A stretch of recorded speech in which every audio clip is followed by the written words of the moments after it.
চিরন বাঁকুড়ার ওই ফিতা যতন করে বাদলি মাথা তাও যে বাঁকা সিথা মেদিনীপুরে রায়না চিরন বাঁকুড়ার ওই ফিতা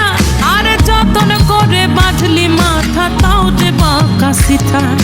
পেছ পারি রাজকুমারী দলায় চন্দ্রহার